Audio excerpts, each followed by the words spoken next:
The proposal Zen is making is that being is temporal, that it is something that happens, not something that is. World is happening. It is a momentary event, not a solid extended place floating in an extended container called time. We have a hard time stepping into this idea because this is not how being alive feels to us. We feel like we are in a solid extended place. We feel like we are in the world. We feel like we are in Cartesian space. Our belief that we exist in Cartesian space rests on one simple assumption, that first there is Cartesian space, and then there is being.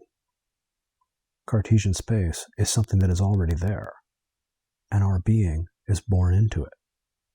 In terms of chicken and egg logic, Cartesian space is the chicken. It pre-exists being. And this is how your OS presents your surroundings to you. Your surroundings are there first, and you just happen to be in your surroundings. Your OS is telling you that space comes first. Spatiality is already there. And that's why the world feels like a place that you are in. You and all the objects around you seem to be extended in this space. You have length, width, size, and so on, and these spatial dimensions constitute your being. But there's an important catch to all this. The being of both you and the objects around you is cut off in time.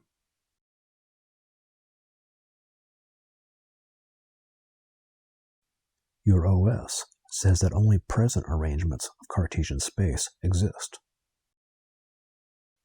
So your being and the being of the objects around you are confined to the present moment. Dependent arising reverses all of this completely. Since no solid objects are ever produced, no Cartesian edges ever get established. So neither you nor world around you ever achieve spatial existence in the Cartesian sense of the word. Neither you nor world are ever constituted. So neither you nor the world around you ever really achieve existence in space. You are never actually constituted within spatial edges. At the same time, independent arising, neither you nor the world around you are cut off in time. Quite the opposite. Each moment of world is arising dependently out of all its causes, and those causes are not spatially removed from the present event. Normally, we remove causal events from caused events. We place the causal event to the left of the caused event. We spatialize time. If we are talking about one or two events, we spatialize time into a timeline. If we are talking about many events, we spatialize time into a container.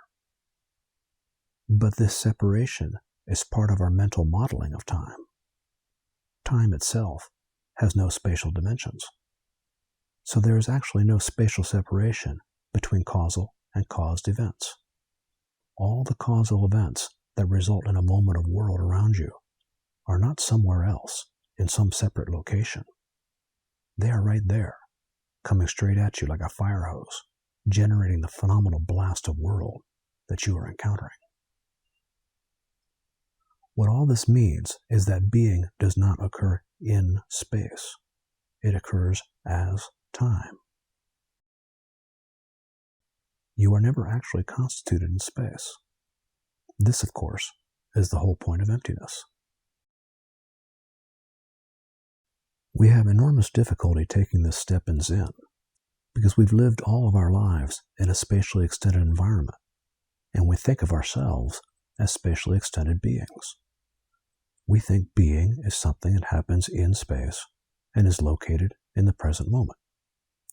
Zen says no, neither you nor the objects around you ever exist in space, and being is not confined to the present moment. So unless we can change our belief that our own being exists in space and is confined to the present moment, we will never really experience our own emptiness or our own dependent arising. So that's my challenge in this module, to pry you from this particular river bottom just a little so you can let go. To do this, I only have to change one belief that you have, that being is something that happens in space. I have to reverse the whole chicken and egg belief you have, that space is there first, and that being happens in space. So that's what I'm going to be proposing to you in this module. Spatiality emerges from being. It's being that happens first.